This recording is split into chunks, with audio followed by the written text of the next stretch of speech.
여러분, 안녕하세요. 애들리 채널의 진행자 애들리입니다. 지난 에피소드 1 기억하시나요? EU AI 법이 왜 만들어졌는지, 또 어떤 사회적, 정치적 배경에서 시작됐는지 간단히 살펴봤었죠? 맞습니다. 저는 구독자 B입니다. 사실 에피소드 1 보고 나니 이런 궁금증이 생기더라고요. 도대체 법으로 AI를 묶으면 혁신이 사라지는 거 아니야? 라는 의문 말이죠. 그렇죠. 그래서 오늘은 바로 에피소드 2를 준비했습니다. EU AI 법에서 가장 중요한 것 중 하나, 위험 등급 분류. 이 분류가 어떻게 되어 있는지, 그리고 왜 이렇게 중요한지를 본격적으로 다뤄보려고 해요. 제가 미리 예고해드리자면 위험 등급 분류가 금지된 위험, 고위험, 제한된 위험, 최소 위험 이렇게 나뉘어요. 오늘은 전체 흐름을 쭉 훑어보시고 에피소드 3, 4, 5에서 각각 금지된 위험, 고위험, 제한된 위험을 더 깊이 살펴볼 예정입니다. 그러니까 오늘은 EU AI 법에서의 위험 등급 분류에 대해 큰 그림을 확실히 잡으실 수 있는 시간이 될 거예요. 자, 보시는 것처럼 EU AI 법의 위험 등급은 크게 4단계입니다. 1. 금지된 위험. 2. 고위험. 3. 제한된 위험. 4. 최소 위험. 이렇게 나뉘죠. 네, 등급을 구분하는 기준은 안전성과 기본권 침해 가능성이 가장 큰 요소입니다. 예를 들어 위험도가 높으면 규제가 빡빡해지고 위험도가 낮으면 규제가 완화되는 구조예요. 뭔가 당연해 보이지만 실제로 이걸 법으로 구체화했다는 게 포인트죠. 결국 이 분류를 통해서 EU가 노리는 건 위험도에 따라 맞춤형 규제를 적용하자는 거예요. 만약 AI가 정말 중대한 위해를 발생시킬 수 있다면 그 시스템은 엄격하게 다루고, 그렇지 않은 경우에는 불필요한 규제 부담을 줄여주자는 거죠. 이쯤에서 궁금해 하실 것 같아요. 굳이 왜 이런 등급 분류가 필요한가? 요즘 AI가 의료, 교통, 교육 등 중요한 분야에 엄청 빠르게 퍼지고 있잖아요. 예를 들어 의료 AI에 오류라도 생기면 환자 생명이 위험해질 수도 있고, 자율주행차가 잘못된 판단을 하면 교통사고로 이어질 수도 있죠. 맞습니다. 또 한편으로는 대규모 감시 시스템이나 소셜 스코어링, 사회 신용 점수 같은 게 도입되면 개인 사생활 침해나 인권 문제가 심각해질 수 있잖아요. 그러면 사회적 파장이 엄청 클 테고요. 바로 그래서 분야별 위험도별로 규제를 달리해서 효율성과 신뢰를 동시에 잡겠다. 이게 EU가 채택한 접근 방식이죠. 너무 느슨해도 문제가 되고 너무 꽉 막아도 혁신이 저해되니까요. 정확해요. 결국 위험 기반 분류는 이처럼 다양한 리스크를 종합적으로 고려해서 적재적소에 알맞은 규제를 적용하자는 EU의 철학이 담겨 있다고 보시면 됩니다. 이제 4가지 등급을 하나씩 살펴볼게요. 첫 번째는 금지된 위험 AI입니다. 말 그대로 개발, 출시, 사용이 아예 금지되거나 극히 예외적인 상황에서만 허용되는 AI들이에요. 예를 들어 광범위한 감시나 사생활 침해를 일으키는 AI, 소셜 스코어링처럼 사람을 차별적으로 평가하는 AI 등 인권 침해 소지가 큰 시스템이 대표적이에요. 사실 말만 들어도 무섭지 않나요? 맞아요. 사람들의 사생활을 대규모로 모니터링하거나 누구는 점수가 낮으니까 혜택을 제한하겠다와 같은 식으로 운영되면 개인의 존엄성과 자유를 무너뜨릴 수 있기 때문에 EU AI 법에서 가장 엄중하게 다루는 분야라고 보시면 돼요. 두 번째 등급은 고위험 AI죠. 금지까지는 아니지만 의료, 교통, 교육, 채용, 금융, 공공서비스, 법 집행 같은 중요 분야에서 활용되는 AI가 여기에 해당됩니다. 예컨대 의료진단 AI가 오진을 내면 환자 생명이 위험할 수 있고, 자율주행 AI가 오작동하면 교통사고로 이어질 수 있잖아요. 그래서 고위험 AI를 개발 운영하려면 데이터 품질 관리, 편향성 제거, 투명성 확보, 인간 감독 같은 다양한 의무를 지게 됩니다. 그리고 적합성 평가도 받아야 하고 EU 적합성 선언을 거쳐야 하고 CE 마크를 부착해야 하는 등 절차가 많아요. 그만큼 이 분야는 혹시 모를 위험에 대비해서 철저하게 모니터링하겠다는 거죠. 결국 고위험 AI는 규제 부담이 크지만 그만큼 사회적 영향이 막대한 분야라서 기업 입장에서도 어느 정도 투자나 대비를 해야만 이 시장에 발을 들일 수 있는 상황이 됐다는 거죠. 세 번째는 제한된 위험 AI입니다. 즉, 생명과 직결되거나 심각한 인권 침해로 이어질 가능성은 덜하지만 그래도 주의가 필요한 AI들이 여기에 속해요. 대표적으로 챗봇이나 합성 이미지 금성 영상 등의 AI 생성 콘텐츠가 그렇죠. 사용자가 이걸 AI가 만들어낸 것이라는 사실을 몰랐을 때 혼동이 생길 수 있고 가짜뉴스나 딥페이크로 악용될 위험이 있으니까요. 맞습니다.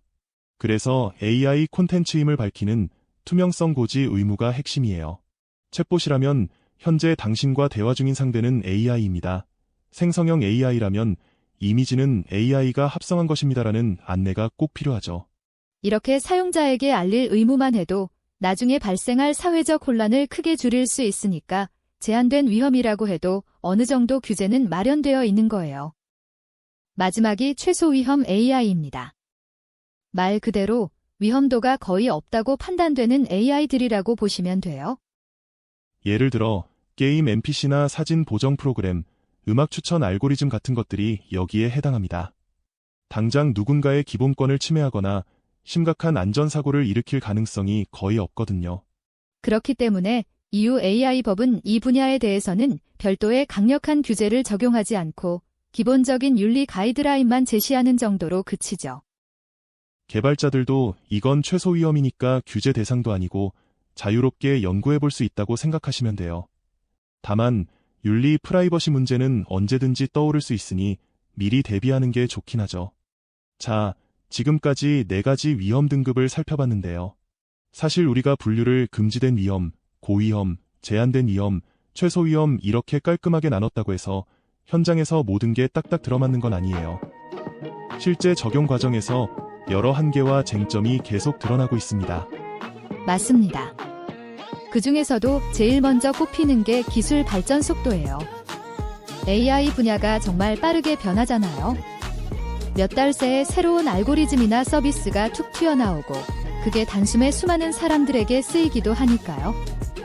예를 들어 챗GPT가 처음 등장했을 때를 떠올려 보면 어느 순간 폭발적으로 대중화되면서 이건 또 다른 위험 등급에 해당되지 않나 하는 논쟁이 바로 일어났었죠. 정말 그렇죠. 이 AI가 위험하다, 아니다를 판단해놓고 나면 몇 달 안에 발전된 버전이 나와서 기존의 평가가 무색해지는 경우가 생깁니다. 가령 고위험으로 분류되어서 엄격한 요건을 충족하고 있던 AI가 새 업데이트로 기능이 확 달라져서 더 안전해지거나 반대로 더 위험해질 수도 있고요.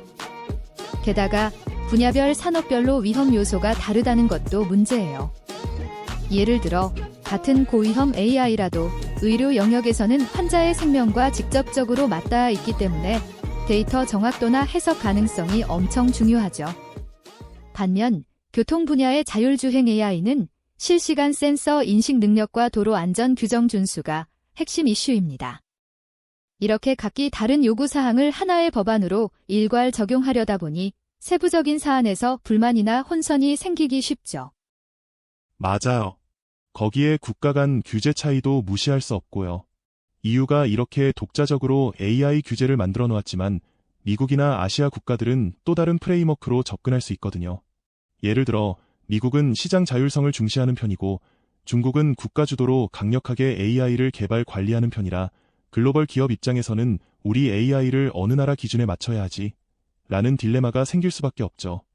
그리고 아직도 AI의 정의가 모호하다는 얘기도 많잖아요. 어떤 사람은 머신러닝만 AI라고 생각하고 또 어떤 사람은 단순 자동화 프로그램까지 AI 범주에 넣기도 하고요. 이렇듯 법적으로 AI의 범위를 딱 정하는 것 자체가 쉽지 않다는 것도 한계로 꼽힙니다. 여기에 윤리와 혁신 사이의 갈등은 빠질 수 없죠. 규제를 강화하자는 쪽은 기술이 사회를 해칠 가능성을 미리 최소화해야 한다고 주장하고 반대로 규제를 풀어주자는 쪽은 그래야 혁신이 가속화되고 새로운 시장을 창출할 수 있다고 맞섭니다. 실제로 중소기업들은 고위험으로 분류되면 갖춰야 할 요건이 많아서 규제 비용이 급격히 올라간다고 호소하기도 해요. 맞아요. 아무리 사람들의 안전과 기본권이 중요하다고 해도 그 과정에서 혁신과 성장을 지나치게 저해한다면 결국 빅테크 대기업만 살아남는 것 아니냐는 우려도 있거든요. 그래서 중소기업들은 규제 샌드박스 같은 걸로 유연하게 대응할 수 있게 해달라는 요구를 많이 합니다. 또 한 가지 데이터 주권 문제도 있습니다. AI 모델을 만들 때는 엄청나게 많은 데이터를 학습하는데 그 과정에서 저작권, 개인정보, 기업 비밀이 섞여 있는 경우가 많잖아요. 어떤 국가나 기관은 우리 데이터는 마음대로 쓰지 마라고 할 수도 있고 EU 내부에서도 개인정보보호법인 GDPR과 충돌하는 이슈가 생길 수도 있어요. 그래서 실제로 데이터 접근 권한을 놓고도 분쟁이 끊이지 않을 거라는 전망이 있죠. 네, 이렇게 하나하나 따져보면 AI 규제는 정말 광범위한 이해관계가 얽힌 복잡한 문제예요. EU AI 법은 그걸 위험 등급이라는 틀로 조금 더 명확하게 다루려고 한 시도지만 현장에서는 여전히 과연 이게 잘 작동할까? 라는 의문이 나오고 있습니다. 그래서 앞으로도 법 개정이나 해석 과정에서 많은 의견이 나올 거고 기업, 개발자, 윤리단체, 시민단체 간에 활발한 논의와 갈등이 일어날 가능성이 커요. 한마디로 이건 완성된 규제라기보다는 계속 진화해 나가는 과정이라고 보는 게 맞습니다. 네, 정리하자면 EU AI 법의 위험 등급 분류는 분명 의미 있는 첫걸음이지만 이 법이 모든 문제를 해결해 줄 거라고 기대하기엔 아직 갈 길이 멀고 현실에서 부딪히는 기술, 경제, 국제 윤리적 복잡성이 크다는 점이 바로 핵심 한계라고 볼 수 있겠습니다. 자, 이제 오늘의 인사이트를 정리해 볼게요.